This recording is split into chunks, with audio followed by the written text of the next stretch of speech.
ini kita akan mempersekutukan mengenai manfaat makan dan minum Tuhan. Saya harap saudara-saudara yang tidak hadir pada minggu yang lalu sudah mendengar ulang, sudah mendengar rekaman khotbahnya, supaya saudara bisa mengikuti yang bahan pada hari ini. Ya, karena kita nyambung terus. Manfaat makan dan minum Tuhan. Sebetulnya ada sangat banyak manfaatnya, tapi hari ini kita hanya akan membahas beberapa hal yang saya rasa cukup penting untuk dibahas bersama-sama. Tapi sebelum masuk kepada pembahasan manfaatnya dari makan dan minum Tuhan, saya mau kembali memperdalam mengenai menyembah Tuhan atau makan minum Tuhan. Supaya saudara bisa membedakan secara tegas apa bedanya makan dan minum Tuhan dengan menyembah Tuhan. Ya saudara, jadi bagian pertama, bagian A, kita akan membahas bagaimana menyembah atau makan minum Tuhan. Lalu yang kedua baru kita akan membahas mengenai manfaat dari makan dan minum Tuhan. Oke semuanya? Semua siap? Oke. Menyembah Tuhan atau makan minum Tuhan. Nah ini masih banyak yang belum menangkap apa perbedaan antara menyembah Tuhan dengan makan minum Tuhan. Dan sebetulnya Tuhan maunya apa? Tuhan maunya dimakan atau disembah, begitu sebetulnya ya saudara. Coba kita melihat kembali Yohanes pasal 4, ini kisah perempuan Samaria. Karena bagian ini yang seringkali banyak disalah mengerti oleh orang Kristen. Yohanes pasal 4, ayat 6-24, saya mau baca hampir seluruh perikopnya untuk memahami apa inti pesan yang mau disampaikan dari Yohanes 4 ini. Ya, saudara tidak bisa mengutip satu ayat melepaskan dari perikopnya. Oke, pasal 4 ayat 6. Apakah semua sudah di situ? Saya baca pelan demi pelan, langkah demi langkah sambil sedikit-sedikit menjelaskan apa yang perlu dijelaskan. Ayat 6. Di situ terdapat sumur Yakub. Yesus sangat letih oleh perjalanan. Karena itu ia duduk di pinggir sumur itu hari kira-kira pukul 12. Jadi tengah siang, tengah hari. Maka datanglah seorang perempuan Samaria hendak menimba air. Kata Yesus kepadanya, berilah aku minum. Sebab murid-muridnya telah pergi ke kota membeli makanan. Jadi Yesus sedang keadaan lapar dan haus. Karena perjalanan yang cukup jauh. Sambil murid-muridnya beli makanan, Yesus minta minum kepada perempuan Samaria itu. Nah sebetulnya yang Yesus lakukan adalah Yesus sedang memberitakan Injil kepada perempuan Samaria itu. Jadi perhatikan, kalau Yesus lapar dan haus, dia memberitakan Injil saudara. Dia melakukan kehendak Allah. Karena bagi dia melakukan kehendak Allah seperti makan. Makananku adalah melakukan kehendak Dia yang mengutus aku. Ya, kita perlu memperhidupkan Kristus yang seperti ini dan meneladani Kristus. Jadi kalau lapar dan haus kita bukan serius. Ya, coba kita belajar seperti Tuhan Yesus. Kalau lapar dan haus, jangan cari makanan, cari jiwa. Cuma satu yang amin. Coba saya ulangi ya. Ya, dua yang amin. Yang kedua itu agak ikut-ikutan kayaknya. Kalau lapar dan haus, jangan cari makan, cari jiwa. Amin, haleluya. Lanjut. Ayat 9. Maka kata perempuan Samaria itu kepadanya, masakan engkau seorang Yahudi minta minum kepadaku seorang Samaria? Sebab orang Yahudi tidak bergaul dengan orang Samaria. Jawab Yesus kepadanya, jikalau engkau tahu tentang karunia Allah, dan siapakah dia yang berkata kepadamu, berilah aku minum, niscaya engkau telah meminta kepadanya, dan ia telah memberikan kepadamu air hidup. Kata perempuan itu kepadanya, Tuhan, engkau tidak punya timba dan sumur ini amat dalam. Dari manakah engkau memperoleh air hidup itu? Adakah engkau lebih besar daripada bapa kami Yakub, yang memberikan sumur ini kepada kami, dan yang telah minum sendiri dari dalamnya, ia serta anak-anaknya dan ternaknya? Jawab Yesus kepadanya, barang siapa minum air ini, ia akan haus lagi. Tetapi barang siapa minum air yang akan kuberikan kepadanya, ia tidak akan haus untuk selama-lamanya. Sebaliknya, air yang akan kuberikan kepadanya akan menjadi mata air di dalam dirinya yang terus-menerus memancar sampai kepada hidup yang kekal. Jadi Tuhan sedang berbicara tentang minum air hidup. Ya, Tuhan mau memberikan air hidup kepada perempuan Samaria itu untuk diminum. Ini adalah penawaran kepada perempuan itu untuk minum air hidup. Kamu mau enggak? Aku mau berikan kamu air hidup. Kamu mau minum atau tidak? Itu penawarannya kira-kira. Ya, lanjut ayat yang ke berapa sekarang? 15. Ya, Tuhan bilang, kalau kamu minum air ini kamu akan haus lagi. Kalau kamu minum air hidup yang kuberikan kepadamu, kamu tidak akan haus lagi. Karena air itu akan jadi mata air di dalam dirimu, jadi engkau bisa minum setiap hari, setiap saat engkau membutuhkannya, dan itu mata air akan memancar sampai kepada hidup yang kekal. Ayat 15, kata perempuan itu kepadanya, Tuhan, berikanlah aku air itu supaya aku tidak haus dan tidak usah datang lagi ke sini untuk menimba air. Jadi perempuan ini kelihatannya belum ngerti apa yang Tuhan Yesus maksudkan. Tuhan bicara secara rohani, tapi dia menerimanya secara jasmani. Tapi minimal hatinya sudah terbuka untuk menerima air hidup yang ditawarkan. Lalu Yesus ngomong gini, ayat 16, kata Yesus kepadanya, pergilah, panggillah suamimu dan datang ke sini. Lalu ayat 17, perhatikan, kata perempuan itu, aku tidak mempunyai suami. Kata Yesus kepadanya, tepat katamu bahwa engkau tidak mempunyai suami. Sebab engkau sudah mempunyai 5 suami, dan yang ada sekarang padamu bukanlah suamimu. Dalam hal ini engkau berkata benar. Ayat 19. Kata perempuan itu kepadanya, Tuhan, nyata sekarang kepadaku bahwa engkau seorang nabi. Ayat 20. Nenek moyang kami menyembah di atas gunung ini. Perhatikan, tetapi kamu katakan bahwa Yerusalemlah tempat orang menyembah. Perhatikan ayat 20. Nenek moyang kami menyembah di atas gunung ini, tetapi kamu katakan bahwa Yerusalemlah tempat orang menyembah. Mau tanya, kita sudah baca dari ayat 6 sampai ayat 20. Yesus memang dari tadi ada ngomong bahwa kita harus menyembah di Yerusalem. Ada ngomong nggak, saudara? Saya bolak-balik baca ayat ini, saya bilang ini perempuan dari mana bisa berkata, kamu berkata Yerusalemlah tempat orang menyembah. Kami menyembah di atas gunung ini, tapi kamu katakan Yerusalem adalah tempat menyembah. Yesus nggak pernah ngomong gitu loh. Betul kan saudara? Makanya saya bacakan dari ayat 6 supaya saudara tidak salah tangkap. Saya mendapati, loh dari tadi Yesus nggak ada ngomong kayak gitu loh. Kok perempuan bisa ngomong, Yesus bilang soal menyembah. Dari tadi Tuhan tidak ngomong soal penyembahan. Tuhan ngomong soal minum air hidup. Bukan soal menyembah Allah. Tapi wanita ini menangkapnya dari konsepsi agamanya bahwa Tuhan sedang bicara tentang menyembah Allah atau penyembahan kepada Allah. Makanya dia bandingkan dengan agamanya dia. Kami beribadah kepada Allah, menyembah Allah di atas gunung ini. Tapi kamu katakan Yerusalem tempat menyembah. Memang kalau orang Yahudi beribadah itu harus di Yerusalem. Ya, makanya dari mana-mana kalau Paskah semua harus ke Yerusalem. Karena itu tempat yang ditentukan oleh Allah di dalam perjanjian lama untuk menyembah. Semua hari raya harus ke Yerusalem. Yerusalem adalah tempat menyembah bagi orang Yahudi. Dan Yesus secara manusia adalah keturunan dari orang Yahudi. Jadi ini adalah konsepsi agama. Ya, Tuhan bicara dari sudut hayat, tapi wanita ini menerimanya dari sudut agama. Nah ini perbedaannya saudara. Tuhan sedang bicara dari sudut hayat, dia menawarkan air hayat supaya diminum oleh perempuan ini. Tapi perempuan ini menerimanya dari konsepsi agama.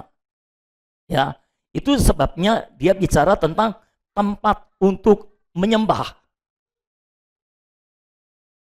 Perhatikan baik-baik.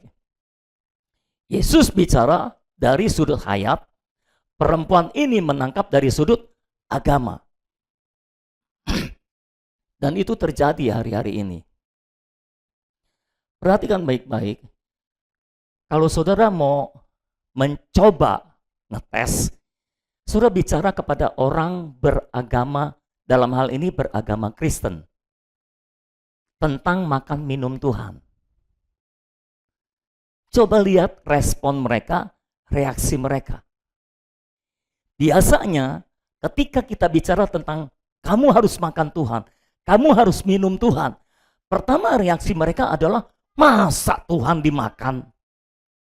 Itu tentang permasalahan yang kemarin kita bahas minggu. Dan ada jawabannya sudah, oke? Masa Tuhan dimakan, masa Tuhan diminum, Tuhan itu harusnya disembah. Jadi pertama penentangan, karena konsepsi mereka bukan dari sudut hayat tapi dari sudut agama. Lalu kalau kita mau dengan sabar terus menjelaskan makan minum Tuhan itu artinya begini-gini-gini seperti saya jelaskan minggu yang lalu. Yang kedua, reaksi mereka akan berkata seperti ini. Oh, maksudnya makan minum Tuhan itu seperti itu. Yaitu sama dengan menyembah. Itu sama dengan kita berdoa, dengan kita menyembah Tuhan. Sama dengan menyembah Tuhan. Tidak ada bedanya, cuma beda istilah saja. Cuma diganti istilahnya, isinya sama. Nah, bagi saudara yang sudah mengalami makan dan minum Tuhan, saudara akan mengetahui dengan persis, ini dua hal yang berbeda jauh. Esensinya beda. Bukan cuma istilahnya yang beda. Oke? Jadi perempuan ini, karena dia punya konsepsi agama, ketika Tuhan bicara tentang minum Tuhan sebagai air hidup, dia menangkap dari sudut agama, lalu dia bilang, sama dengan penyembahan ini maksudnya. Maksud kamu itu sebetulnya kita harus menyembah Allah. Nah, kalau kami orang Samaria menyembah di atas gunung Samaria ini. Kalau kamu orang Yahudi menyembah di Yerusalem. Oke, sampai di sini menangkap saudara? Lanjut ayat yang ke-21. Kata Yesus kepadanya, percayalah kepadaku hai perempuan, saatnya akan tiba bahwa kamu akan menyembah Bapa bukan di gunung ini dan bukan juga di Yerusalem. Tuhan menjawab, perempuan, dengan kata lain Tuhan mau jawab gini, perempuan, masalah menyembah Allah sebetulnya bukan masalah tempat. Bukan masalah kamu menyembahnya di mana. Ini bukan masalah tempat. Tapi rata-rata orang beragama sangat mengkultuskan satu tempat untuk beribadah. Kalau beribadah di tempat ini jauh lebih nyampe ke sorga dibandingkan ibadah di tempat lain. Semua konsep agama seperti itu. Ya. Makanya ada yang harus ke Israel, ada yang harus ke Arab supaya ibadahnya nyampe ke sorga. Kira-kira seperti itu saudara-saudara. Dan ada yang sampai kemana lagi lah gitu, saya nggak tahu lah. Oke, ayat 22. Kamu menyembah apa yang tidak kamu kenal, kami menyembah apa yang kami kenal, sebab keselamatan datang dari bangsa Yahudi. Ayat 23, tetapi saatnya akan datang dan sudah tiba sekarang bahwa penyembah-penyembah benar akan menyembah Bapa dalam roh dan kebenaran, sebab Bapa menghendaki penyembah-penyembah demikian. Allah itu roh, barang siapa menyembah dia harus menyembahnya dalam roh dan kebenaran. Dengan kata lain, Tuhan mau berkata seperti ini, perempuan, penyembahan kepada Allah itu ini bukan soal tempat, bukan soal sistem, bukan soal bagaimana caranya. Tapi ini soal masalah organ apa yang dipakai. Lalu Tuhan menjelaskan, Allah itu roh.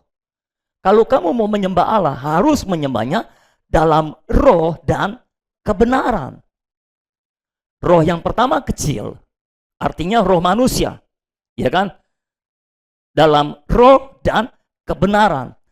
Kebenaran di sini mengacu kepada roh kebenaran, roh realitas, roh kudus, roh Kristus yang sudah bangkit, roh pemberi hayat. Ya, Ada banyak istilahnya, ada banyak ungkapan untuk roh itu. Alkitab menyebutnya dengan Roh Kudus, Roh Pemberi Hayat, Roh Kristus, Roh itu. Jadi kebenaran di sini mengacu kepada roh kebenaran. Jadi Tuhan mau berkata, perempuan, selama ini kamu bicara tentang menyembah Allah, menyembah Allah, menyembah Allah. Sebetulnya penyembahan kamu itu tidak benar. Tuhan sedang menantikan penyembah-penyembah yang benar, yang menyembah Bapa dalam roh, dalam rohnya, dan di dalam Roh Kudus, dalam roh realitas. Maksudnya apa? Maksud Tuhan adalah, kalau kamu mau menyembah Allah, kamu harus minum aku sebagai air hidup dulu. Nanti roh realitas akan masuk ke dalam dirimu. Dan kalau roh realitas atau roh pemberi hayat itu masuk ke dalam dirimu, maka rohmu akan dibangkitkan. Kalau rohmu dibangkitkan, dihidupkan kembali, karena setelah manusia jatuh ke dalam dosa, rohnya mati. Oke?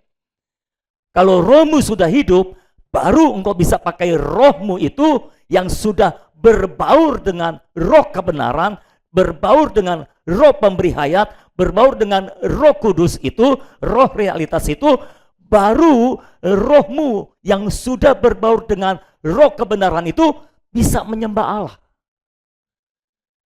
Kalau engkau tidak menerima roh kebenaran, roh realitas, roh pemberi hayat di dalam rohmu, sehingga rohmu hidup, rohmu tidak bisa menyembah Allah.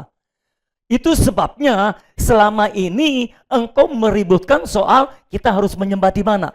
Kita harus menyembah bagaimana, dengan cara apa, sistemnya bagaimana. Itu semua cuma bayangan, itu enggak sejati. Penyembahan yang sejati adalah kita menyembah Bapa dalam roh dan kebenaran. Roh kelahiran kembali, singkatnya seperti itu. Roh kelahiran kembali kita adalah roh kita yang sudah berbaur dengan roh kebenaran, sudah dibangkitkan oleh Allah. Roh yang sudah dibangkitkan inilah yang harus dipakai untuk menyembah Allah. Inilah arti menyembah Allah dalam roh dan kebenaran. Kalau dulu saya menafsirkan ini sebagai menyembah Allah dalam roh dan kebenaran itu artinya kita menyanyi dalam bahasa roh dan hidup kita harus benar. Dulu saya pernah khotbahkan itu. Bukan itu maksudnya Tuhan. Maksud Tuhan adalah kalau kamu minum aku sebagai air hidup, baru kamu bisa menyembah Allah. Karena penyembahan yang benar itu adalah penyembahan dalam roh dan kebenaran. Dari sini saya bisa menyimpulkan, atau kita bisa menyimpulkan, hanya orang-orang yang makan dan minum Tuhanlah yang bisa menyembah Allah secara benar. Hanya orang-orang yang makan dan minum Tuhanlah yang akan menjadi penyembah-penyembah benar atau menjadi penyembah-penyembah sejati. Betul? Perhatikan baik-baik di dalam kenyataan. Perhatikan baik-baik. Saudara-saudara, maafkan ya saya ngomong terus terang ya. Kalau saudara kurang makan dan minum Tuhan setiap hari, saudara akan gagap dalam menyembah Tuhan. Saudara kurang bisa menyembah Tuhan. Rohmu tidak akan terangkat untuk menyembah Tuhan. Tapi kalau setiap hari saudara makan, minum Tuhan, makan Tuhan, minum Tuhan, makan Tuhan, minum Tuhan, otomatis rohmu akan terangkat menyembah Tuhan. Amin saudara. Jadi kalau saudara tidak makan dan minum Tuhan, saudara tidak bisa menjadi penyembah yang benar. Makan dan minum Tuhan adalah kunci untuk menjadi penyembah yang benar, penyembah yang sejati. Ada nggak orang-orang yang tidak makan dan minum Tuhan, lalu bisa beribadah kepada Tuhan? Bisa. Tapi itu bukan ibadah yang sejati. Karena dia tidak menggunakan rohnya. Rohnya tidak terangkat ke sorga untuk menyembah Allah. Kenapa? Rohnya mati. Rohnya tidak makan. Rohnya tidak kuat. Rohnya lemah. Roh yang lemah tidak bisa terangkat ke sorga. untuk menyembah Allah.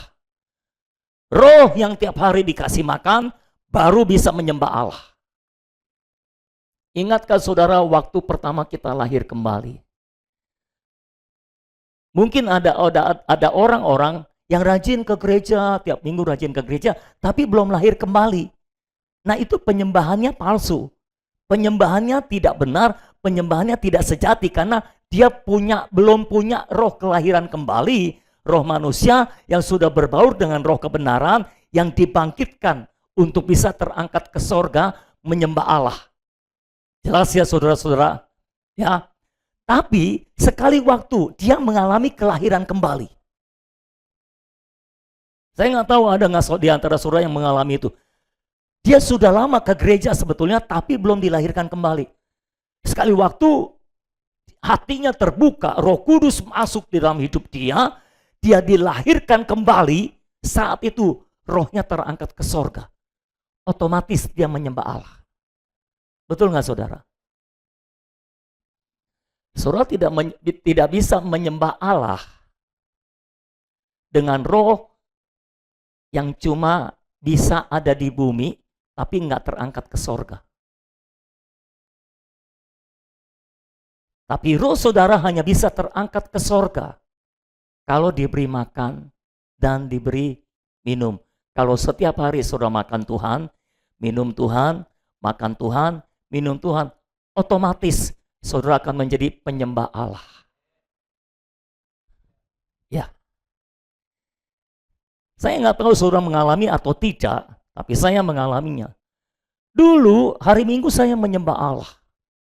Kalau waktu doa saya menyembah Allah. Menyembah Allah yang saya maksud adalah saya nyanyi lagu-lagu rohani. Dan kebanyakan sambil menangis. Wah, saya nikmati hadirat Tuhan dengan lagu-lagu rohani yang terus-menerus ngeflow istilahnya saudara. Saya terus lakukan itu. Tapi keluar dari kamar doa, saya bisa khawatir, saya bisa bersungut-sungut, dan tidak mengucap syukur. Halo? Apakah saudara mengalami itu? Berarti penyembahanmu belum benar itu.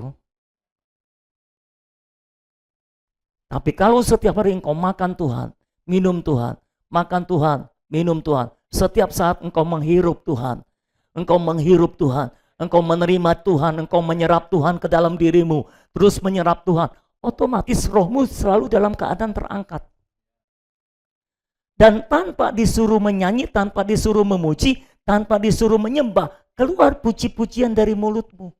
Inilah penyembahan yang benar, inilah penyembahan yang sejati. Kalau saudara nyanyi cuma kalau disuruh nyanyi, belum penyembahan yang sejati. Itu belum penyembahan yang benar. Tapi kalau rohmu terangkat, otomatis keluar puji-pujian dari mulut saudara. Otomatis keluar penyembahan dari mulut saudara. Otomatis keluar ucapan syukur dari mulut saudara. Bahkan ketika saudara diperlakukan tidak adil oleh yang lain, tapi rohmu dalam keadaan terangkat, engkau tetap akan menyembah dia. Engkau tetap akan memuji dia. Amin saudara. Itulah penyembahan yang benar. Dan itulah penyembah yang benar. Penyembah yang sejati.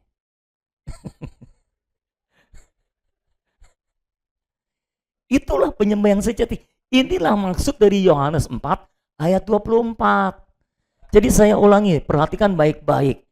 Prosesnya adalah saudara makan Tuhan, minum Tuhan, makan Tuhan, minum Tuhan, makan Tuhan, minum Tuhan. Otomatis rohmu terangkat ke sorga dan otomatis engkau menyembah Tuhan. Betul ya saudara? Tapi kalau engkau tidak makan Tuhan, tidak minum Tuhan setiap hari, rohmu nggak bisa terangkat ke sorga. Rohmu mendem di bumi. Betul ya? Ngalamin ya? Rohmu mendem di bumi, kalau rohmu tidak terangkat ke sorga, engkau tidak bisa menyembah Tuhan. Betul ya? Lalu bagaimana caranya saudara menjadi penyembah Tuhan yang sejati? Makan Tuhan, minum Tuhan. Makan Tuhan, minum Tuhan. Makan Tuhan, minum Tuhan. Ayo ke sebelahnya, makan Tuhan, minum Tuhan. Makan Tuhan, begini loh, makan Tuhan gitu, minum Tuhan. Kasih tahu sebelahnya, makan Tuhan, minum Tuhan. Makan Tuhan, minum Tuhan. Otomatis rohmu terangkat ke sorga dan otomatis engkau menyembah Allah. Tanpa disuruh, tanpa dipaksa, tanpa disuruh, ayo angkat tangan, engkau akan angkat tangan sendiri. Kenapa? Kalau rohmu terangkat, mulutmu terangkat, suaramu terangkat, tanganmu terangkat. Tapi kalau tanganmu terangkat, rohmu tidak terangkat, itu bukan penyembahan yang benar. Penyembahan yang benar dimulai dari dalam roh. Rohnya terangkat, baru menyembah. Inilah penyembahan yang benar, inilah penyembahan yang sejati. Semua menangkap apa yang saya sampaikan? Kalau nangkap bilang amin yang keras. Amin, puji Tuhan. Jadi mulai sekarang ayo belajar menyembah secara benar. Menyembah secara sejati. Nggak ketemu-temu. Menyembah secara sejati. Gitu saudara. Jadi pastikan saudara mengerti arti penyembahan yang sejati. Kalau saudara tidak makan dan minum Tuhan, saudara tidak bisa jadi penyembah. Maafkan saya harus terus terang. Selama ini di gereja yang disebut penyembah adalah orang yang bisa nyanyi dengan benar.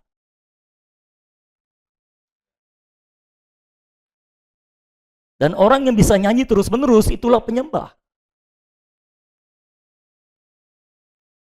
Harus dimulai dari dalam roh. Rohnya terangkat, baru penyembahan ada. Kalau rohnya mendem di bumi, nggak bisa terangkat penyembahan. Roh terangkat baru menyembah. Bagaimana caranya supaya roh kita terangkat? Makan Tuhan, minum Tuhan, makan Tuhan, minum Tuhan, makan Tuhan, minum Tuhan, makan Tuhan, minum Tuhan. Amin. Ya sekarang logikanya aja saudara. Saudara menghadapi masalah aja, letoy, loyo, lemes, aduh, kurang duit dikit, oh Tuhan, apa dosaku dan salahku Tuhan. Loh, mana bisa orang kayak gini menyembah Tuhan? Hah? Ya kita logikanya sederhananya aja deh.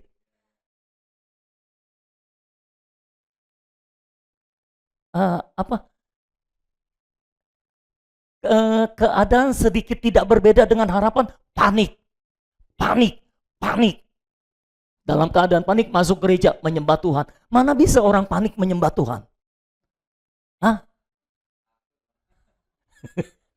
Nggak bisa saudara.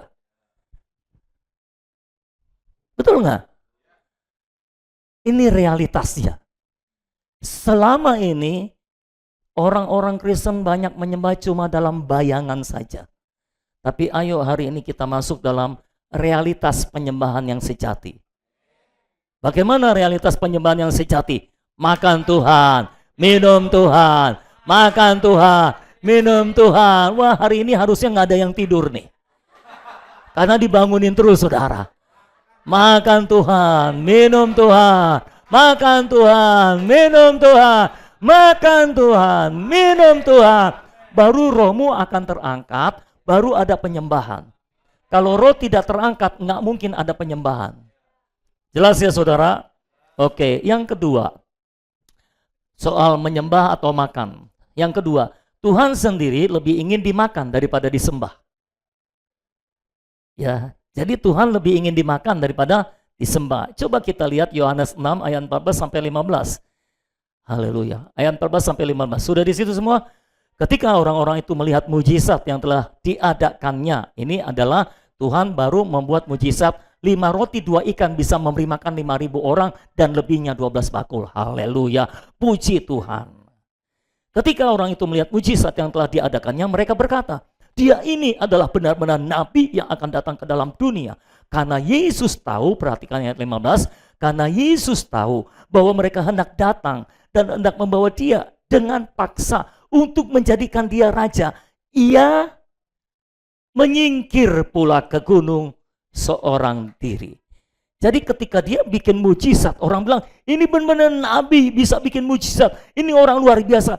Lalu mereka mau memaksa Yesus untuk menyembah Yesus sebagai raja. Tapi apa yang Yesus lakukan? Dia menyingkir. Nah, ini kan bedanya Yesus dengan hamba Tuhan zaman sekarang. Ayo mau tanya, pernah ketemu manusia seperti ini nggak saudara? Mau dipuja, mau disembah sebagai raja, nyingkir dia. Kurang tahu apa nih namanya. Nggak melihat peluang, saudara. Mau disembah sebagai raja, dia nyingkir. Kalau saudara jadi hamba Tuhan yang sejati, inilah hamba Tuhan yang sejati. Ketika ada banyak orang mau menyembah saudara, mau memuja saudara, nyingkir. Kalau kita sekarang, di mana ada penyembahan terhadap kita, disitulah kita ada. Kalau nggak ada penyembahan terhadap kita, kita nggak mau ada di situ. Malah kalau nggak ada, kita ada-adakan. Kita cari, kita kondisikan supaya semua orang menyembah kita. Karena kita selalu mau ada di tempat di mana ada penyembahan untuk kita. Tapi Tuhan beda. Semua orang bahkan mau dengan paksa, ayo kamu jadi raja, kami sembah engkau sebagai raja. Nyingkir dia. Oh, ini baru hati seorang hamba saudara. Kita harus memperhidupkan Kristus yang seperti ini dan meneladani Kristus yang seperti ini. Di mana ada kemuliaan untuk dirimu, menyingkirlah. Karena itu bahaya bagimu. Karena kalau engkau tidak terima kemuliaan di sini, engkau tidak terima kemuliaan di sana. Ayo, mau terima kemuliaan di sana atau di sini? Di sana dong saudara. Yesus menyingkir. Artinya apa saudara? Dari sini kita bisa belajar. Tuhan nggak mau disembah. Lalu di dalam perikop yang sama, pasal 6 ayat 53, kita tahu, kita sudah bahas Yohanes 6 berapa waktu yang lalu, karena sudah berapa minggu ini kan. Selanjutnya dia bicara tentang kamu harus makan aku. Ayat 53, maka kata Yesus kepada mereka, aku berkata kepadamu, sesungguhnya jikalau kamu tidak makan daging anak manusia dan minum darahnya, kamu tidak mempunyai hidup di dalam dirimu. Jadi ketika mau disembah, dia menyingkir. Tapi dia menyerahkan dirinya untuk dipotong-potong supaya bisa dimakan. Dari sini kita bisa menyimpulkan, Tuhan lebih suka dimakan daripada disembah. Karena ketika mau disembah dia menyingkir, tapi dia memberi diri untuk dipotong-potong, dipecah-pecahkan tubuhnya supaya bisa dimakan oleh kita. Lalu dia berkata, kalau kamu tidak makan aku, kalau kamu tidak makan dagingku, kamu tidak minum darahku, kamu tidak mempunyai hidup kekal di dalam dirimu. Mau hidup kekal, makan aku, bukan sembah aku. Orang yang menyembah Tuhan tidak menerima hidup kekal, tapi orang yang makan Tuhan menerima hidup kekal. Itu sebabnya Tuhan menyingkir ketika disembah, supaya apa? Supaya dia tidak terperangkap di situ, dan supaya manusia juga tidak terperangkap di situ. Ngerti maksud saya saudara? Kalau waktu itu Tuhan menerima penyembahan, saya percaya dia tidak akan pergi ke salib. Untuk dipecah-pecahkan supaya dia bisa dimakan. Tapi dia menyingkir dari penyembahan supaya dia bisa pergi ke salib, supaya dia bisa dimakan oleh kita semua. Dia rela tubuhnya dipecah-pecahkan bagi kita, supaya kita bisa memakannya. Kalau dia tidak rela dipecah-pecahkan, kita sulit untuk memakannya, karena dia terlalu besar untuk dimakan, saudara-saudara. Tapi dia rela dipecah-pecahkan, supaya kita bisa dimakan. Dari sini kita bisa melihat keinginan yang kuat dari Tuhan. Dia mau kita memakan dia. Bahkan dia berani mengatakan, kalau kamu tidak makan aku, kamu tidak punya hidup kekal. Jadi kamu harus makan aku. Makan aku. Tujuan Tuhan adalah supaya kita makan Tuhan dan minum Tuhan. Supaya kita apa? Makan Tuhan. minum Tuhan, makan Tuhan, minum Tuhan. Bukan sekedar menyembah Tuhan. Kalau Tuhan cuma mau disembah, dia nggak perlu mati dan bangkit. Dia cuma perlu bikin mujizat. Selamat siang. Sama, saudara jadi hamba Tuhan, saudara jadi pekerja Tuhan, semua hamba Tuhan kan? Cuma berapa orang nih yang ya nih? Semua hamba Tuhan di sini? Loh, kalau nggak hamba Tuhan, hamba siapa dong? Semua hamba Tuhan. Kalau saudara jadi hamba Tuhan, saudara cuma mau disembah, saudara hanya perlu bikin mujizat. Tapi kalau saudara mau hidupmu bisa dinikmati, dimakan oleh banyak orang, kau harus mati. Kalau cuma untuk disembah, kita nggak perlu mati. Kita hanya perlu bikin mujizat. Tapi kalau saudara hidupmu mau jadi kenikmatan bagi banyak orang, dinikmati oleh banyak orang, Tuhan yang ada dalam dirimu bisa dimultiplikasi kepada banyak orang, engkau harus mati. Tidak cukup untuk bikin mujizat. Halo, amin. Jadi Tuhan harus mati supaya bisa dimakan. Kita juga harus mati supaya bisa dimakan oleh orang lain. Dinikmati oleh orang lain, saudara-saudara. Amin, saudara. Jadi itulah mengenai menyembah dan makan bedanya, saudara-saudara. Nah, sekarang mari kita masuk kepada manfaat makan dan minum Tuhan. Saya akan membahasnya secara nggak terlalu lama, tapi juga nggak terlalu cepat, saudara-saudara. Yang pertama, makan minum Tuhan adalah jalan untuk memiliki hidup kekal dan dibangkitkan pada akhir zaman. Ayat 54 dari pasal 6, barang siapa makan dagingku dan minum darahku, ia mempunyai hidup yang kekal dan aku akan membangkitkan dia pada akhir zaman. Jadi saya mau mengatakan sekali lagi kepada semua saudara, pastikan saudara sudah makan Tuhan, sudah minum Tuhan. Kalau saudara sudah makan Tuhan dan minum Tuhan, otomatis saudara punya hidup kekal di dalam diri saudara. Saudara punya hayat ilahi, hayat kekal itu yang membuat saudara bisa hidup kekal nantinya, dibangkitkan pada akhir zaman, dan setelah dibangkitkan hidup kekal. Karena kalau saudara tidak punya hidup kekal di dalam saudara, pada akhirnya saudara akan dibangkitkan tapi untuk mati kekal, bukan hidup kekal. Jadi pastikan saudara punya hidup kekal di dalam diri saudara. Pastikan kita punya hidup kekal, bukan mati kekal. Kalau saudara tidak makan Tuhan, saudara tidak punya hidup kekal. Artinya saudara punya mati kekal. Saudara akan dibangkitkan tapi akan mati kekal.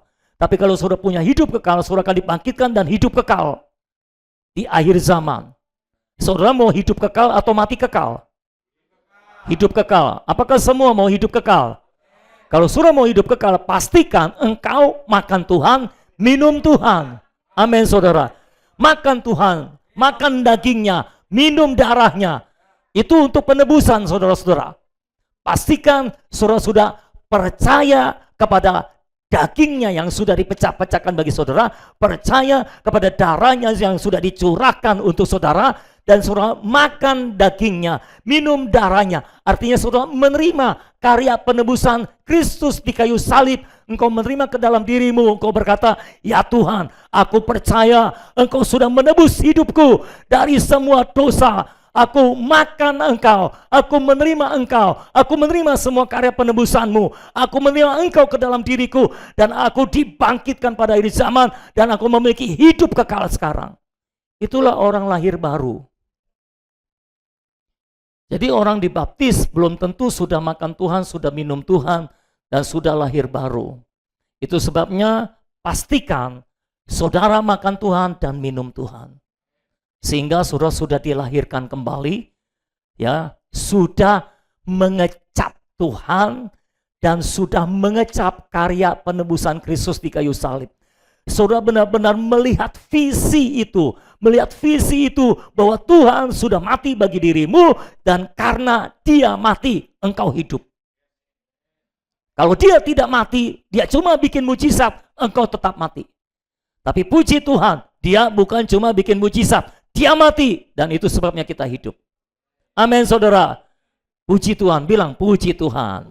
Tuhan mati dan kita hidup. Amin saudara. Jadi makan minum Tuhan adalah jalan untuk kita memiliki hidup kekal dan dibangkitkan pada akhir zaman. Pastikan saudara sudah makan Tuhan dan minum Tuhan untuk pertama kali karya makan minum karya penebusan Tuhan. Itu makan daging dan minum darahnya Tuhan. Engkau akan punya hidup kekal. Yang kedua, manfaat yang kedua, makan minum Tuhan adalah jalan untuk berbuah banyak. Kalau saudara mau berbuah banyak, inilah jalannya. Makan dan minum Tuhan. Ayat 56 dari pasal 6 Yohanes, barang siapa makan dagingku dan minum darahku, ia tinggal di dalam aku dan aku di dalam dia. Jadi kalau saudara makan minum Tuhan, saudara akan tinggal di dalam Tuhan dan Tuhan di dalam saudara. Lalu Yohanes pasal 15 ayat 5 mengatakan, barang siapa tinggal di dalam aku dan aku di dalam dia, ia berbuah banyak. Berarti makan minum Tuhan adalah jalan untuk kita bisa tinggal di dalam Tuhan dan Tuhan tinggal di dalam kita, dan itu adalah jalan untuk berbuah banyak. Jadi kalau saudara makan Tuhan, minum Tuhan, saudara akan berbuah banyak. Ya, saudara boleh dibuktikan dari pengalaman, dari kenyataan hidup kita, dari pengalaman kita. Ya, saudara-saudara yang rajin makan Tuhan dan minum Tuhan pasti menghasilkan buah. Hidupnya pasti menghasilkan buah. Pasti berfungsi dalam gereja. Pasti ada buahnya. Ya, buahnya apa? Buahnya adalah kebajikan Kristus dan jiwa-jiwa. Jiwa-jiwa yang diinjili, yang dimenangkan, dan jiwa-jiwa yang dirawat. Buah itu ada dua kan, kebajikan Kristus dan jiwa-jiwa.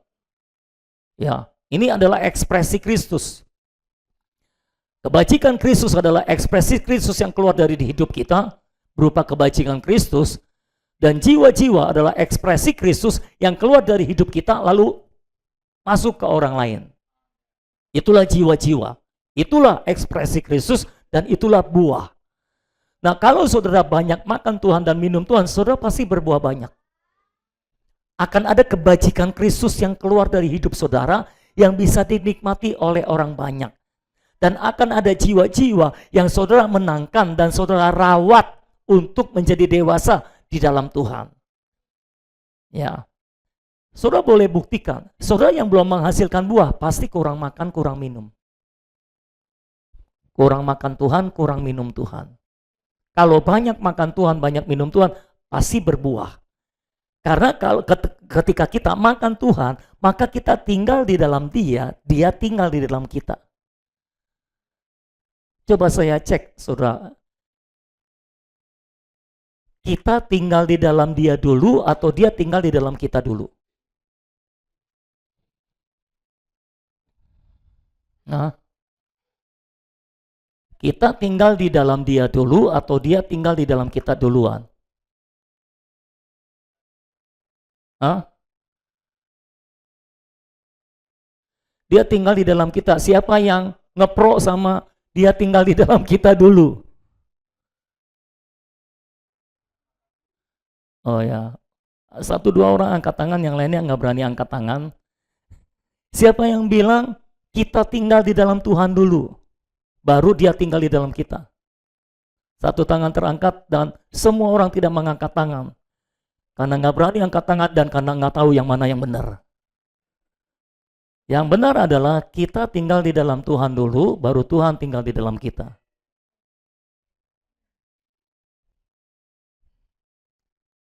Dari mana kita bisa buktikan? Oke, pertama, ketika saudara diselamatkan, mau tanya, saudara tinggal di dalam Dia dulu atau Dia tinggal di dalam kita dulu?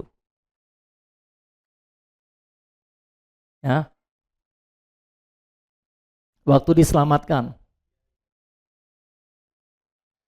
Enggak dong, kita tinggal di dalam Dia. Bagaimana caranya Dia tinggal di dalam kita? Kita harus tinggal di dalam Dia. Kan ketika kita diselamatkan, kita percaya ke dalam Dia. Percaya ke dalam Dia artinya kita masuk ke dalam Dia. Ketika kita percaya ke dalam Dia, baru Dia masuk ke dalam kita. Ya, Kita tinggal di dalam dia dulu, baru dia tinggal di dalam kita.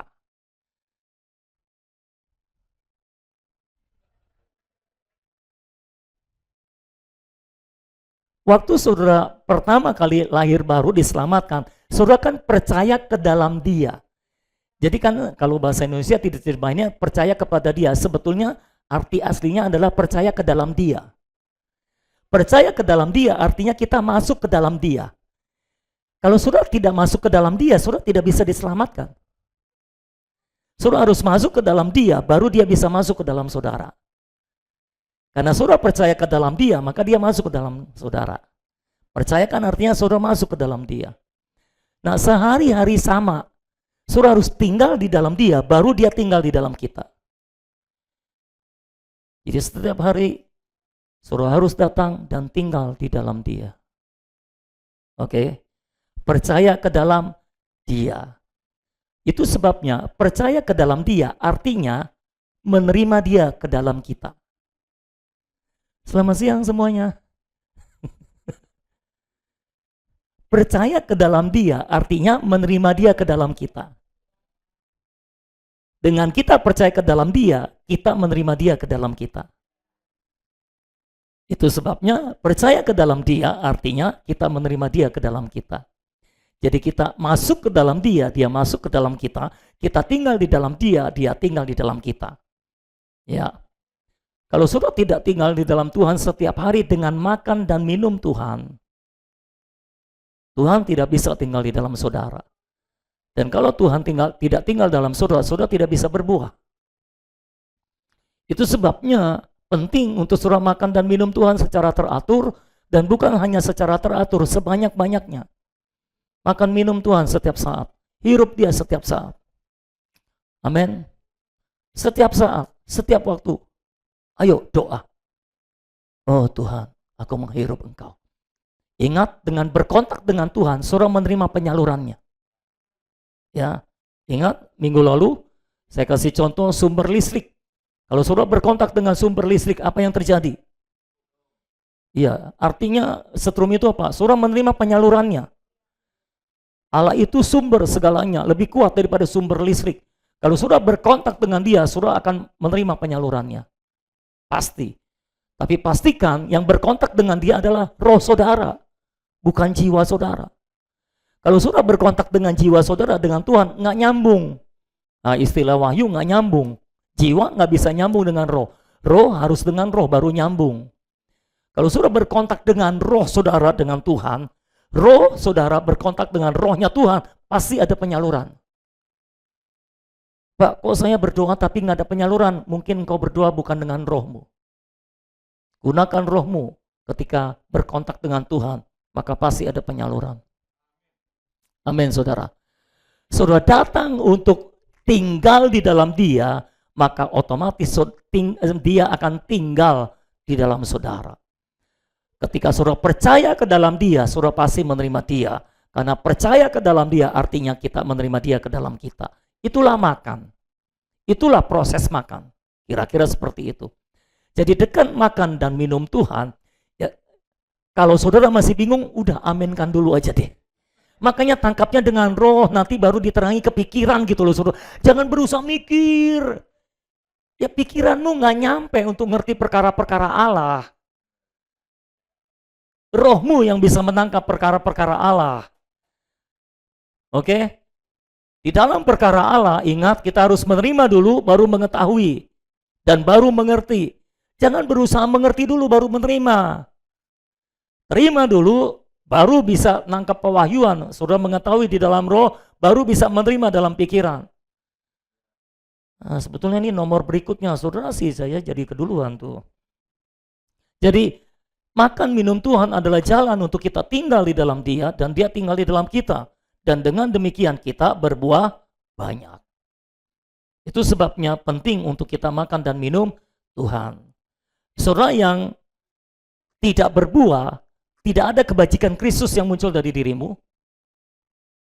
Ya, semua yang muncul dari dirimu adalah ego. Ego itu bukan Kristus. Ego harus diganti dengan Kristus. Kalau yang muncul dari dirimu cuma ego, bukan Kristus, engkau belum berbuah. Dan kalau engkau belum menghasilkan jiwa-jiwa yang dimenangkan atau dirawat, engkau belum berbuah. Penyebab mengapa engkau belum berbuah adalah karena engkau belum makan.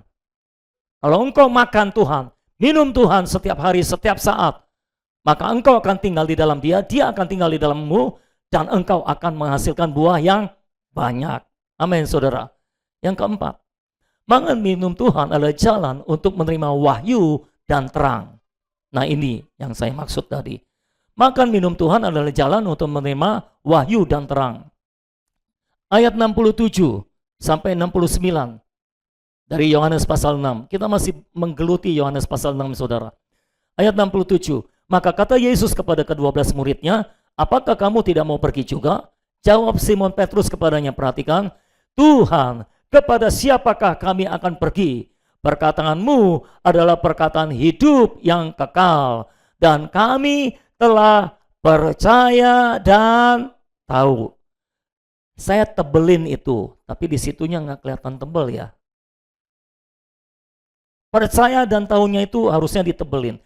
Kami telah percaya dan tahu bahwa engkau adalah yang kudus dari Allah. Perhatikan, percaya dulu baru tahu. Percaya sama dengan menerima. Seperti yang saya bilang tadi, semua perkara Allah atau perkara rohani, saudara tidak bisa mengerti dulu baru menerima. Karena pikiranmu nggak nyampe.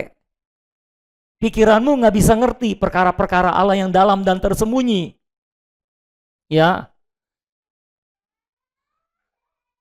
Semua perkara Allah, perkara rohani, saudara terima dulu di dalam roh, percaya dulu di dalam roh, baru nanti akan diwahyukan oleh Allah di dalam roh, sehingga rohmu mengetahui.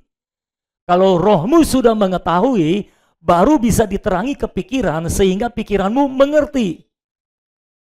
Jadi prosesnya adalah menerima dulu, baru mengetahui, baru mengerti. Menerima, mengetahui, mengerti semua.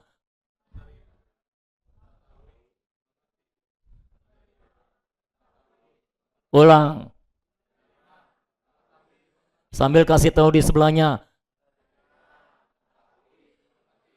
Amin. Jadi selama saya sampaikan firman Tuhan, aktifkan rohmu bukan pikiranmu. Aktifkan rohmu untuk menangkap semua pewahyuan ilahi. Dan kalau sudah menangkap dan menerimanya, baru nanti bisa diwahyukan oleh Allah di dalam roh. Dan kalau sudah diwahyukan, rohmu mengetahuinya. Jadi pikiranmu belum ngerti, tapi rohmu sudah nangkap gitu loh. Rohmu sudah tahu. Oh ya, udah tahu rohnya. Nanti dari roh baru bisa diterangi ke pikiran. Kalau sudah diterangi ke pikiran, baru pikiran kita bisa memahaminya. Nah, makan dan minum Tuhan ini juga merupakan jalan untuk kita selalu menerima wahyu dan terang. Saudara boleh cek dalam pengalaman saudara. Semakin saudara banyak makan dan minum Tuhan, semakin saudara akan banyak menerima wahyu dan terang. Kalau saudara tidak banyak menerima wahyu dan terang, itu menunjukkan saudara kurang makan. Selamat siang semuanya. Kalau saudara makan, minum, saudara pasti banyak terima wahyu dan terang. Saudara akan segera tahu di dalam roh, dan saudara akan mengerti dalam pikiran, karena saudara menerima wahyu dan terang. Ya, sehingga pemahaman rohani kita jadi tambah banyak. Pemahaman rohani kita jadi tambah dalam. Itu pertumbuhan rohani namanya. Ya saudara. Jadi terima dulu, baru mengetahui dalam roh, baru mengerti dalam pikiran. Nah, orang Kristen kebalik kebanyakan, dia berusaha mengerti dengan pikirannya, kalau sudah mengerti baru terima. Dan kejadiannya adalah nggak jadi terima karena nggak ngerti. Kan gitu kejadiannya. Saudara kayak nggak pengalaman aja sih. Harusnya apa? Terima dulu dalam roh, tangkap dalam roh, baru rohmu akan mengetahuinya. Pikiranmu masih bingung, pikiranmu masih nggak ngerti, tapi engkau rasa dalam rohmu kau menangkap sesuatu. Ya. Nanti setelah mengetahui dalam roh, baru bisa diterangi ke pikiran. Sehingga pikiran mengerti. Kadang-kadang mengertinya enggak di sini. Nanti dalam perjalanan pulang, lagi naik motor, lagi naik mobil, lagi jalan kaki, lagi makan bakmi, ya saudara-saudara. Ya. Tiba-tiba ngerti. Oh, maksudnya itu toh. Baru ngerti aku. Atau selama kita sharing, oh maksudnya gitu, baru ngerti. Ada juga yang prosesnya lebih cepat. Kalau lebih banyak makan dan lebih banyak minum, prosesnya akan lebih cepat. Selama saya bicara, saudara nangkap dalam roh, saudara terima dalam roh, rohmu mengetahuinya, lalu pikiranmu mengerti. Karena engkau telah menerima wahyu dan terang, wahyu dan terang, wahyu dan terang. Karena ketika engkau menerima firman ke dalam dirimu, itulah makan. Kalau engkau makan firman, engkau makan Kristus. Karena Kristus adalah realitas dan totalitas firman. Kristus adalah realitas dan totalitas firman. Jadi kalau engkau menerima pewahyuan firman, engkau sedang menerima Kristus ke dalam dirimu, artinya engkau makan. Ya. Engkau percaya ke dalam firman, firman masuk ke dalam dirimu. Betul? Dan ketika engkau menerima firman, rohmu mengetahuinya. Dan ketika rohmu mengetahuinya, pikiranmu mengerti karena diterangi oleh roh itu. Ada yang sudah mengerti ketika saya sampaikan di sini, ada yang mengertinya nanti ketika sudah sampai di rumah. Lagi nyuci baju, krosek, tiba-tiba dapat terang. Oh maksudnya begitu toh. Baru ngerti. Nggak ada amin untuk itu. Jadi itulah manfaat makan dan minum Tuhan. Yang kelima, makan minum Tuhan adalah jalan untuk dipenuhi dan dipuaskan dengan Tuhan. Haleluya. Saudara mau dipenuhi dengan Tuhan, inilah caranya. Makan, minum Tuhan. Nih nanti sebentar lagi kan jam makan siang tiba nih, suruh makan. Makannya banyak atau sedikit?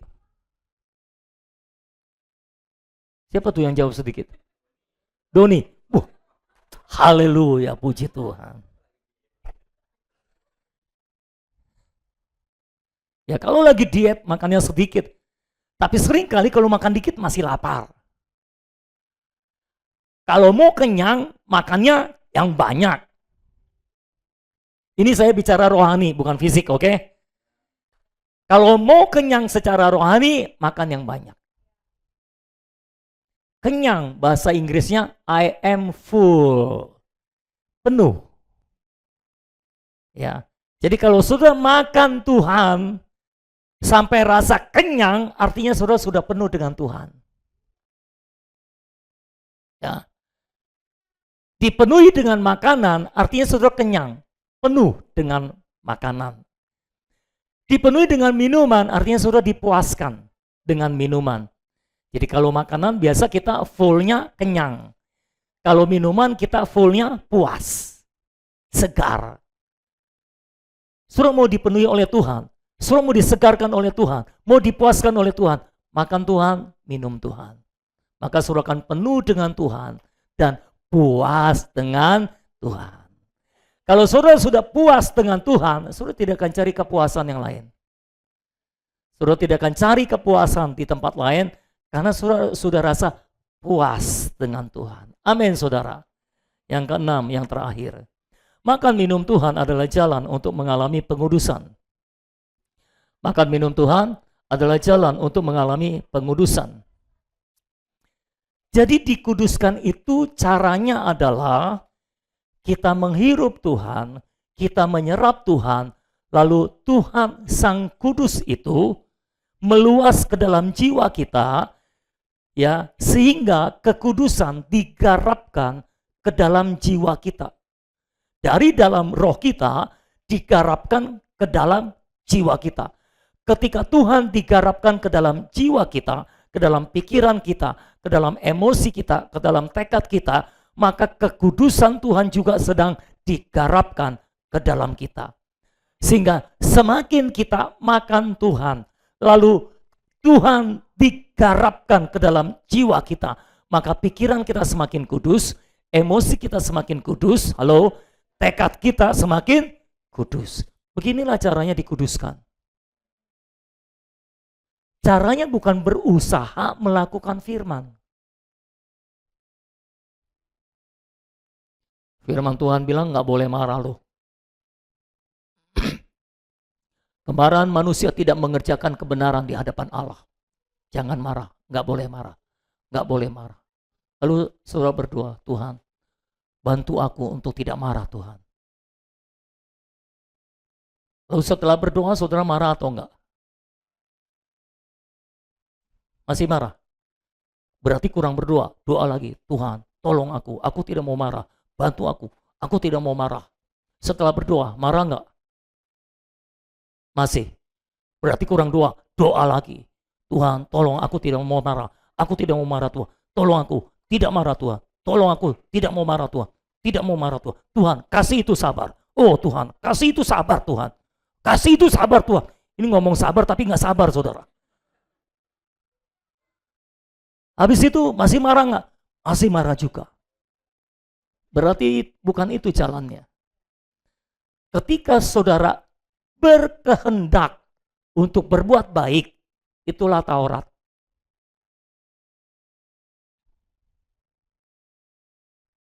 Rasul Paulus bilang, ketika hukum mengatakan jangan mengingini, hukum itu membangkitkan keinginan di dalamku.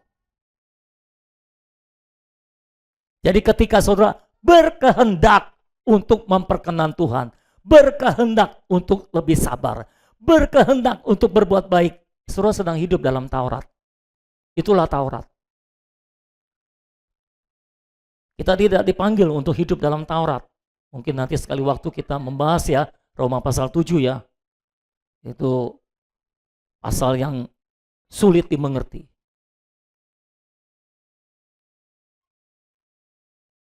Makan Tuhan, minum Tuhan, itulah caranya untuk saudara jadi benar, jadi kudus. Di dunia ini cuma Tuhan Yesus, manusia itu cuma Tuhan Yesus yang kudus. Semua kita tidak ada yang kudus. Dan manusia yang kudus itu sudah ada di dalam kita. Dan dia akan membuat kita jadi kudus.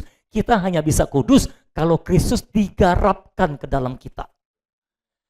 Kalau aku yang tidak kudus diganti dengan Kristus yang kudus, begitulah caranya kita jadi kudus. Penyebab mengapa kita belum kudus adalah karena akunya masih bercokol di sana. Karena aku ini tidak kudus. Kalau mau kudus, akunya mundur, diganti dengan Kristus. Kristus yang kudus tergarap ke dalam hidup kita, tergarap ke dalam aku kita, maka kita jadi kudus. Begitulah caranya menjadi orang kudus.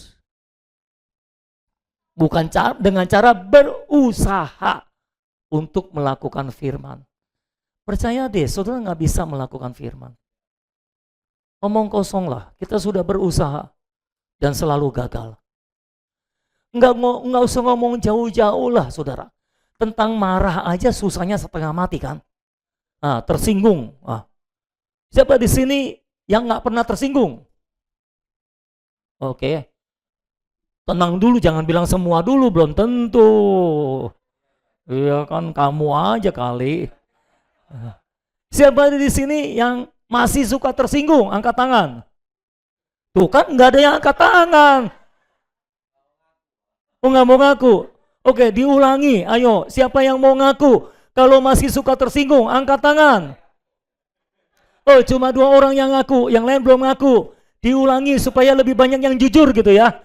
Siapa di sini yang masih suka tersinggung, angkat tangan. Nggak ada yang mau ngaku juga loh. Wah ini kayak orang Yahudi nih, keras kepala, tegar tengkuk ini. Saudara masih suka tersinggung nggak?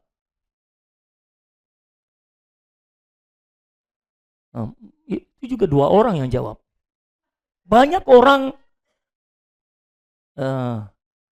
saya nggak mau bilang banyak orang yang nggak tersinggungan di sini. Saya lebih suka ngomong, banyak orang yang bohong di sini. Selama kita masih suka tersinggung, itu menunjukkan kita masih hidup dalam ego. Iya kan? Kristusnya belum nyata kan? Nah, kalau Kristus terus digarapkan, ciri Kristus terus digarapkan ke dalam kita adalah egonya makin tipis. Egonya makin mundur. Egonya makin berkurang. Makanya orang yang bertumbuh secara rohani adalah orang yang tidak lagi memikirkan dirinya sendiri. Saya nungguin amin. Tidak lagi memikirkan dirinya sendiri, tidak lagi mementingkan dirinya sendiri, tidak lagi hidup untuk dirinya sendiri, tidak lagi mengejar kesenangannya sendiri. Itulah orang yang dewasa rohani, manusia rohani. Kalau saudara bilang, saudara bertumbuh secara rohani, tapi semua serba aku, hidup untuk kesenangan diri sendiri, hidup demi diri sendiri, demi kepentingan diri sendiri, untuk kesenangan diri sendiri, semua demi aku. Mana bisa saudara bisa bilang, saudara bertumbuh secara rohani. Ciri orang bertumbuh secara rohani, egonya makin hilang, Kristusnya makin kelihatan. Karena Kristusnya semakin tergarap ke dalam dirinya, egonya semakin menyingkir. Amin saudara. Jadi jalan untuk mengalami pengudusan, bukan kita doa puasa supaya lebih kudus. Bukan kita berusaha melakukan firman supaya lebih kudus. Percayalah, saudara akan gagal. Ya, kita sudah mencobanya berulang-ulang, tapi tetap gagal.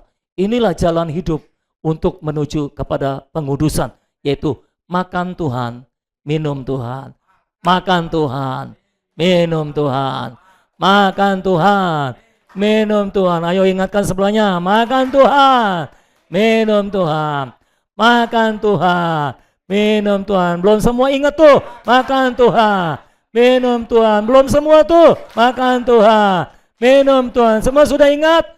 Oh belum? Makan Tuhan, minum Tuhan, makan Tuhan, minum Tuhan. Itulah cara satu-satunya. Otomatis ada banyak manfaat yang lain yang bisa disebutkan, tapi saya hanya berikan 6 ini saja.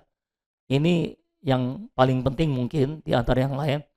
Dengan kata lain, saya mau mengatakan, sebetulnya makan, minum Tuhan adalah kunci segala sesuatu. Ya, ini adalah kunci segala sesuatu. Termasuk hidup menurut roh. Bagaimana saudara bisa hidup menurut roh kalau saudara tidak makan dan minum Tuhan? Nggak bisa. Saudara harus makan dan minum Tuhan setiap waktu, maka saudara akan bertumbuh secara rohani. Amin saudara-saudara. Puji nama Tuhan. Saya sudah selesai dan saya berikan kesempatan kepada saudara yang mau membicarakan pembicaraan Tuhan hari ini di dalam nama Tuhan Yesus. Oke, 3 yang pertama, siapa yang mau angkat tangan dulu? 3 yang pertama. 1, 2. Gerak yang cepat. 1, 2. 1 lagi. 3. Oke, silakan. Bagus. Mic-nya tolong dikasih.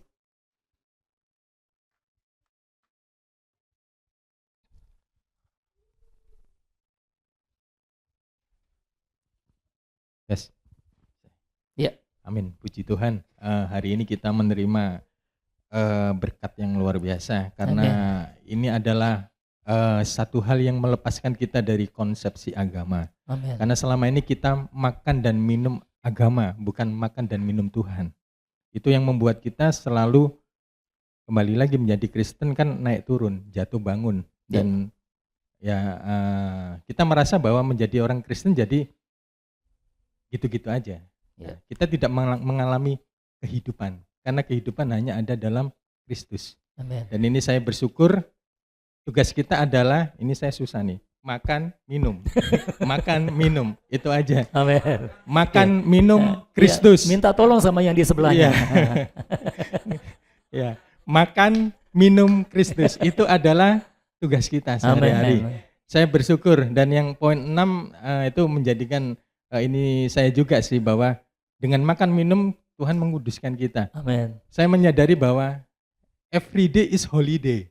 Wah, saya bingung, every day is holiday. Ini liburan, bener liburan karena holiday adalah hari pengudusan Tuhan. Dan holiday adalah liburan. Memang kita harus libur, di mana itulah saat kita berhenti dari semua aktivitas kita. Dan kita benar-benar menjadikan Tuhan adalah tempat perhentian kita. Amin. Nah, Amin. itu saya bersyukur Tuhan adalah tempat perhentian kita. Amin. Dan disitulah kita dikuduskan oleh Tuhan. Amin. Nah, caranya apa saudara? Makan Tuhan. Minum Tuhan. Minum Tuhan. Amin. Lanjut. Amin. Ingat, every day is holiday. Tapi jangan lupa masuk kerja ya. Michael silakan. Ya, Tuhan itu kan selalu konsisten ya. Ketika dia membuat bayangan itu pasti realitasnya kurang lebih sama. Contoh juga yang sekarang kita telah diterangi ini adalah mengenai bayangan tentang pertumbuhan, ya kan? Kunci untuk pertumbuhan adalah makan dan minum. Sama bayangannya juga kan seperti itu. Kalau saudara mau bertumbuh secara jasmani, ya saudara harus makan dan minum ya. Jadi benar-benar Tuhan itu memberikan bayangan yang tepat bagi kita sehingga kita benar-benar bisa merasakan, oh ternyata untuk bertumbuh dalam Tuhan itu kita hanya perlu makan dan minum. Sama seperti jasmani kita bayangannya, demikian pula itulah yang sejatinya. Jadi Tuhan itu selalu memberikan bayangan dan sejatinya supaya manusia itu bisa mengerti cara kerja yang sesungguhnya. Saya bersyukur Amen. Tuhan selalu konsisten di dalam segala sesuatu dan itu menunjukkan bahwa memang Tuhan itu Allah yang luar biasa, dia mengatur segala sesuatunya dari yang bayangan sampai yang realitasnya semuanya tepat. Nggak ada yang bertolak belakang atau berkebalikan. Amin. Iya, di sini saya mau menambahkan sedikit saudara-saudara. Dengan makan, saudara bertumbuh, dengan bertumbuh saudara menjadi lebih kuat daripada sebelumnya. Betul kan? Ya, waktu kalau saudara masih sebesar max, nggak terlalu kuat. Nggak bisa ngangkat 25 kilo karung beras lah. Tapi kalau sudah sebesar Welly kan pasti bisa ngangkat 25 karung beras gitu kan. 25 kilogram karung beras ya. Bisa gitu kan.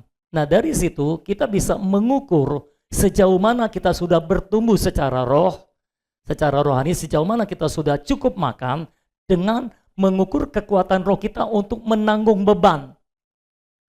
Jadi perhatikan masalah saudara. Kalau saudara yang masalahnya masih itu lagi, itu juga, bergumulnya masalahnya itu lagi, dan belum lulus, berarti saudara belum bertumbuh. Karena ngangkut karungnya masih 5 kilo terus, ya, karena Bapak kita nggak bakal kasih masalah yang lebih berat. Kalau saudara belum bisa menanggung masalah 5 kilogram, saudara tidak bisa dikasih beban 25 kilogram. Jadi saudara bisa mengukur dari apa masalahmu. Kalau masalahnya masih sama dan saudara tetap nggak bisa, masalahnya itu terus dan nggak bisa, kalah lagi, ya kalah lagi.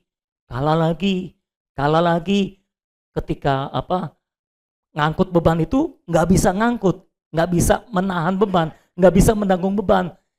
Itu level kerohanian saudara. Level kekuatan roh saudara. Ya, karena yang bisa menanggung beban itu roh kita. Karena kalau roh kita bisa menanggung beban, otomatis jiwa kita akan bisa juga. Karena roh akan menopang jiwa dan tubuh. Ya. Jadi perhatikan aja masalah saudara. Itu bisa jadi ukuran juga. Kalau masalahnya itu lagi, dan engkau belum berhasil lolos juga dari masalah itu. Setiap kali muncul masalah itu nggak berhasil juga. Ya artinya kekuatan rohmu belum bertumbuh. Masih di situ-situ saja dan segitu-segitu saja. Artinya saudara masih belum cukup makan. Kalau cukup makan pasti tumbuh, kekuatan rohnya pasti juga lebih kuat. Ya. Nah bagi saudara yang sudah rajin makan, saudara akan memperhatikan masalah yang dulu saudara tidak kuat menanggungnya, sekarang saudara dengan ringan bisa menanggungnya. Artinya yang dulu saudara angkat rasanya berat, sekarang saudara angkat lagi dengan berat yang sama, beban yang sama, rasanya ringan sekarang. Itu menunjukkan saudara sudah bertumbuh. Kekuatan roh saudara sudah bertumbuh. Jelas ya? Jadi semua bisa diukur. Kalau saudara rajin mengukur diri sendiri. Karena mau bertumbuh, saudara harus ukur dirimu. Sejauh mana engkau bisa kuat menanggung beban. Kalau bebannya masih itu-itu saja, dan engkau belum kuat menanggungnya juga, ya memang kalau saudara belum kuat menanggung beban yang itu, dikasihnya beban yang itu-itu lagi. Nggak dikasih beban yang baru. Jadi kalau saudara sudah kuat menanggung beban itu, baru nanti dikasih beban yang baru yang lebih berat. Tidak ada amin untuk yang lebih berat. Nggak mau yang lebih berat. Loh, ya udahlah, nggak ada yang mau. Tapi ini bukan masalah saudara mau nggak mau ya. Saudara akan melewatinya juga tuh. Yesus penuhiku, penuhi jiwaku. Yesus puaskanku, puaskan hidupku. Kau roti hidup, kau air hidup, kau kenikmatanku. Yesus puaskanku, puaskan hidupku. Yesus penuhiku, penuhi jiwaku. Kita sungguh-sungguh. Yesus puaskanku, puaskan hidupku. Kau roti hidup, kau air hidup, kau kenikmatanku. Amin. Yesus puaskanku, puaskan hidupku. Amin.